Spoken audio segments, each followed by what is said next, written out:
আমরা finite verb and non finite verb কেন লাগে আগে বুঝেন। ফাইনিট ভার্বের সংজ্ঞা জানার দরকার নাই, নন ফাইনিট ভার্বের সংজ্ঞা জানার দরকার নেই, ঠিক আছে? আগে বুঝেন ফাইনিট ভার্ব কি, এই জিনিসটা বুঝতে হবে। সংজ্ঞা জানার দরকার নাই, ফাইনিট ভার্ব কি এটা বুঝতে হবে। আচ্ছা, ফাইনিট ভার্ব হচ্ছে, অন্য কথায় বলতে পারেন টেন্স ভার্ব। বলেন কি ভার্ব? Tense verb. আমরা যে মনে করেন ওই 6 থেকে 5 থেকে আমরা যে টেন্স পড়ি না, টেন্সের জন্য যে ভার্বগুলো ইউজ করি সেটাই হচ্ছে ফাইনাইট ভার্ব। বুঝতে পারছেন? আর ডেফিনিশন জানার দরকার নাই। যেমন ধরেন আই স্পিক ইংলিশ, ঠিক আছে? এখানে আই স্পিক ইংলিশ, হ্যাঁ, এখানে দেখেন স্পিকটা ভার্বের প্রেজেন্ট ফর্ম, এটা প্রেজেন্ট ইনডিফিনিট টেন্সে আছে। তাহলে টেন্স অনুযায়ী আমি ভার্বের ওয়ান রূপ বসাইছি, ঠিক আছে? তাহলে এটা হলো ফাইনাইট ভার্ব।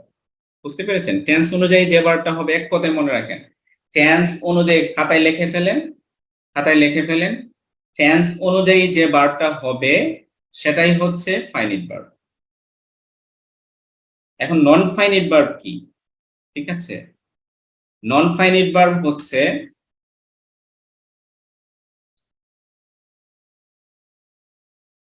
নন ফাইনাইট ভার্ব, এখানে একটা ইয়ে দিতে হবে, নন ফাইনাইট, ফাইনিট না ফাইনাইট উচ্চারণ হবে ফাইনাইট, ওকে? ফাইনাইট, ওকে? নন ফাইনাইট ভার্ব হচ্ছে যে ভার্বটা টেন্স অনুযায়ী হবে না, ওকে? টেন্স অনুযায়ী হবে না।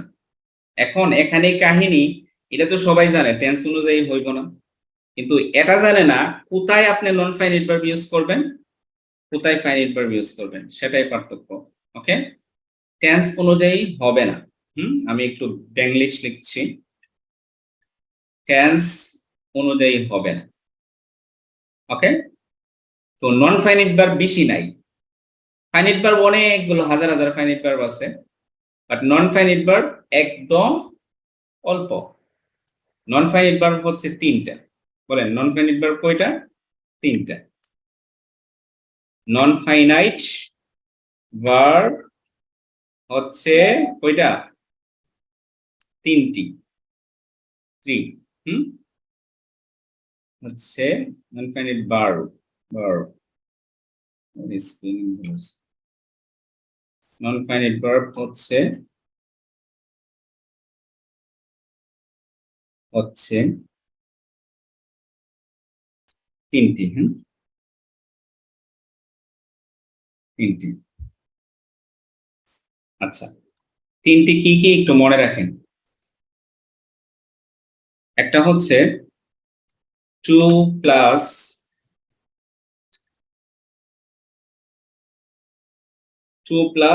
ভার্ব 1, একটা হচ্ছে কি 2 প্লাস ভার্ব 1, আরেকটা হচ্ছে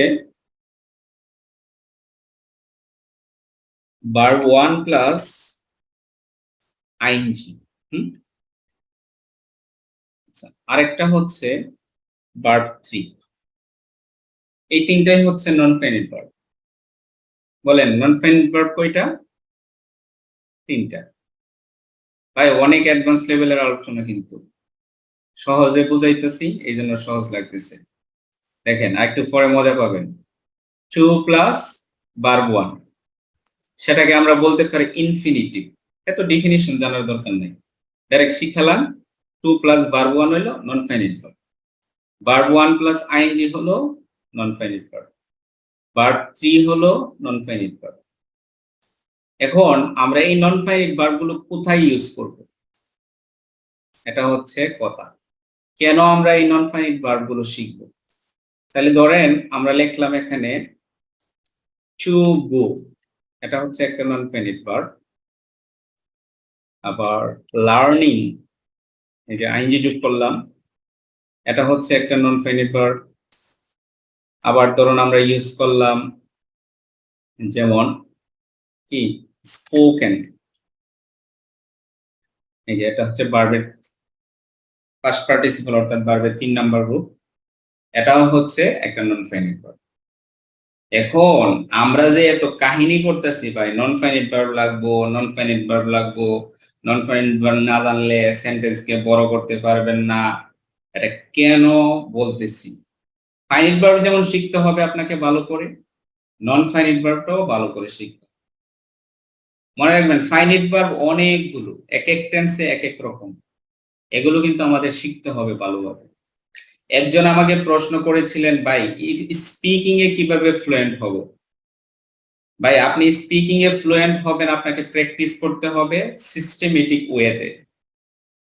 আপনার একজন মেন্টর থাকতে হবে, ইনস্ট্রাক্টর থাকতে হবে, যে আপনাকে ভুলগুলো ধরিয়ে দেবে, আপনাকে প্র্যাকটিস করাবে। এরকম একজন ভালো ইনস্ট্রাক্টর যদি থাকে, আর যদি আপনি লিসেনিং করেন প্রচুর, আর যদি আপনার কোনো পার্টনার থাকে যে আপনার চেয়ে একটু বেটার, তার সাথে করলেও আপনার ডেভেলপমেন্ট হবে।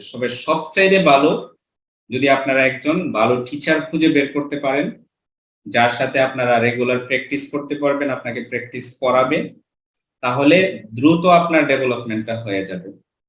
শুনেন, আইএলটিএস এর লিসেনিং আর রিডিং আপনারা নিজে নিজেই শেষ করতে পারবেন, কিন্তু স্পিকিং আর রাইটিং নিজে নিজে শেষ করতে পারবেন না।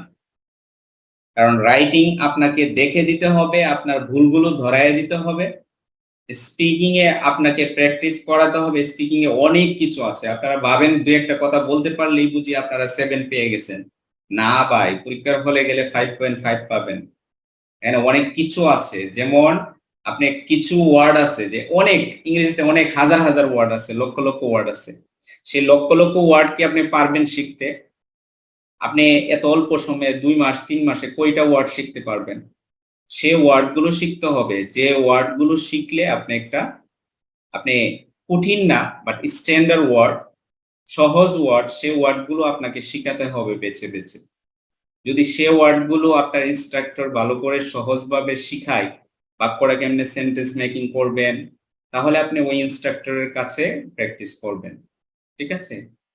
আর আরেকটা বিষয় হচ্ছে, এই যে আমি এখানে যে এত কঠিন গ্রামারটা বুঝাচ্ছি, এই যে ফাইনিট নন ফাইনিট ভার্ব, এটা কিন্তু আপনার একদম বেসিক এর জন্য লাগবে। দেখেন, ধরুন আমি এই বাক্যটা লিখলাম, ধরুন আমি লিখলাম উই, একটা জিনিস দেখাই, we learn English, we learn English. এখন আমরা এই ছোট বাক্যটা লিখতে পারি সবাই। এখন এই সেন্টেন্সটাকে আমরা বড় করব, বড় করতে গেলেই এই যে নন ফাইনিট ভার্বের কাজে লাগবে। যেমন উই লার্ন ইংলিশ, এখন আমরা ইংরেজি শিখি। এখন নিজেকে প্রশ্ন করেন, কেন শিখেন? কেন শিখেন ইংরেজি? আপনার মনের ভিতর থেকে আসবে যে আমরা ইংরেজি শিখি উচ্চ শিক্ষা অর্জন করার জন্য, আমরা ইংরেজি শিখি ভালো জব পাওয়ার জন্য, আমরা ইংরেজি শিখি আইএলটিএস এ 7.5 পাওয়ার জন্য, আমরা ইংরেজি শিখি ফরেনারদের সাথে কথা বলার জন্য, আমরা ইংরেজি শিখি বিজনেস পরিচালনা করার জন্য। এতগুলো কথা বললেন না, এই কথাটাকে যদি এটার সাথে এখন জোড়া লাগাইতে চান, কানেক্ট করতে চান, এখনই আপনার নন ফাইনিট ভার্বটা লাগবে। যেমন ধরেন আমি লিখলাম টু,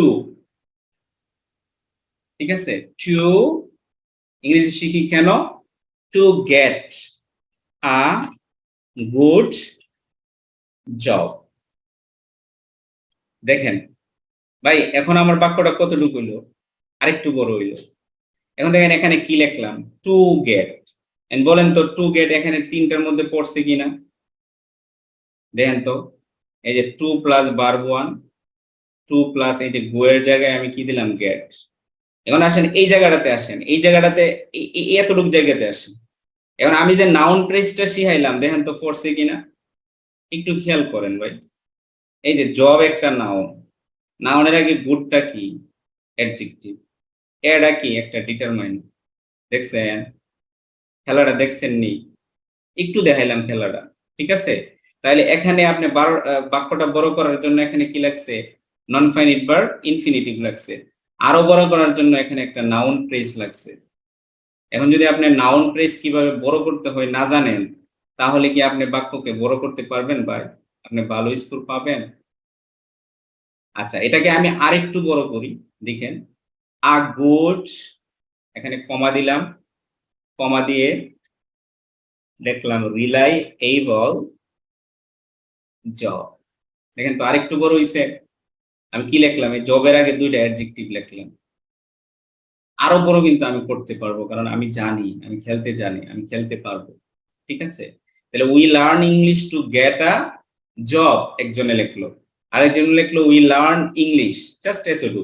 আরেকজনে লিখলো we learn English to get a good reliable job. কে বেশি নাম্বার পাবে বলেন? যে লিখলো উই লার্ন ইংলিশ সে পাবে, না আপনি পাবেন? এখন দেখেন এখানে লাগছে এই যে ইনফিনিটিভ। এখন আমি এখানে to plus verb one use করলাম কেন? আমি verb one plus ING use করতে পারছিলাম না? আমি কি ভার্ব থ্রি ইউজ করতে পারছিলাম না?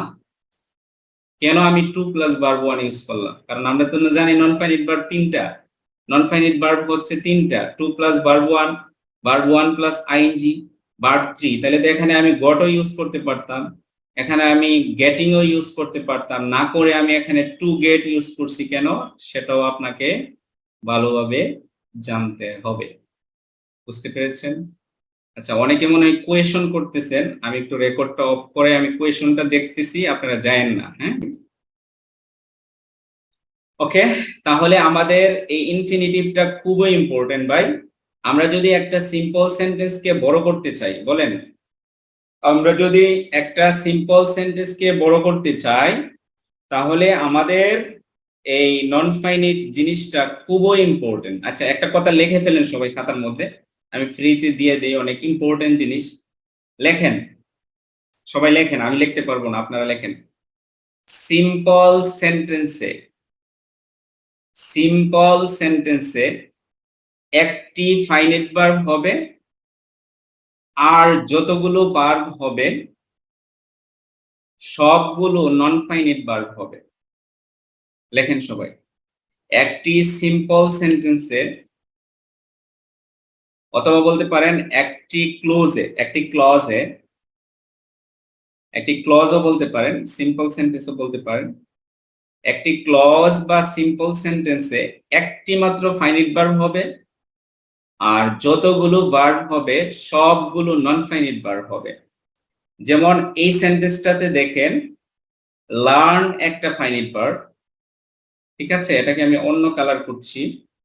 এই যে লার্ন একটা ফাইনাইট ভার্ব, টেন্স অনুযায়ী হয়েছে, এখানে আমি আরেকটা ভার্ব ইউজ করছি, তাহলে কি হলো, সেখানে আমি নন ফাইনাইট ভার্ব ইউজ করেছি। এখন যদি এখানে আমি আরেকটা ভার্ব ইউজ করা লাগে, সেটাও নন ফাইনাইট ভার্ব, আরো 10টা ভার্ব ইউজ করা লাগলে সেটাও হবে নন ফাইনাইট ভার্ব।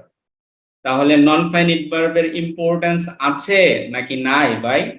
নন ফাইনাইট না, সরি, নন ফাইনাইট, উচ্চারণটা বারবার ভুল করছি। ঠিক আছে, দেখেন এখানে একটা ফাইনাইট ভার্ব হইছে আমাদের, আর যতগুলো ভার্ব হবে, এই যে এখানে একটা আরেকটা ভার্ব হইছে, এখানে এটা নন ফাইনাইট হইছে, আরো যদি ভার্ব ইউজ করি তাহলে নন ফাইনাইট হবে। কিন্তু যদি সেন্টেন্সটা কমপ্লেক্স হয়ে যায়, তাহলে ক্লজ হয়ে যাবে দুইটা, তখন ফাইনাইট ভার্ব হবে দুইটা। ক্লজ যদি হয় তিনটা, ফাইনাইট ভার্ব হবে তিনটা। এখন আপনাকে ক্লজ বুঝতে হবে, ঠিক আছে? ক্লজ যদি না বুঝেন ভালো করতে পারবেন না, এটা আরেকটা আলোচনা, সেটা হচ্ছে আপনাদেরকে নাউন ক্লজে বা রিলেটিভ ক্লজে আপনাদেরকে